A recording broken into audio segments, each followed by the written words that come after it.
شروع اللہ کا نام لے کر جو بڑا مہربان نہایت رحم والا ہے۔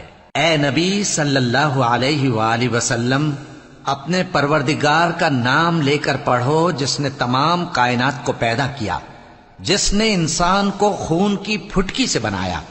پڑھو اور تمہارا پروردگار بڑا کریم ہے، جس نے قلم کے ذریعے سے علم سکھایا اور انسان کو وہ باتیں سکھائیں جن کا اس کو علم نہ تھا، مگر انسان سرکش ہو جاتا ہے اس بنا پر کہ وہ اپنے آپ کو بے نیاز سمجھتا ہے۔ کچھ شک نہیں کہ سب کو تمہارے پروردگار ہی کی طرف لوٹ کر جانا ہے۔ کیا تم نے اس شخص کو دیکھا جو منع کرتا ہے، یعنی ایک بندے کو جب وہ نماز پڑھنے لگتا ہے؟ بھلا دیکھو تو اگر یہ راہ راست پر ہو یا پرہیزگاری کا حکم کرے تو منع کرنا کیسا؟ تو اس کا انجام کیا ہوگا؟ ذرا دیکھو تو اگر اس نے دین حق کو جھٹلایا اور اس سے منہ موڑا، کیا اس کو معلوم نہیں کہ اللہ دیکھ رہا ہے؟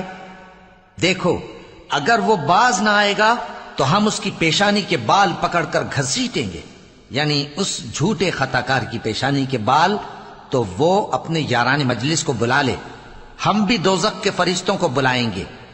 دیکھو اس کا کہا نہ ماننا اور سجدہ کرنا اور اللہ کا قرب حاصل کرتے رہنا۔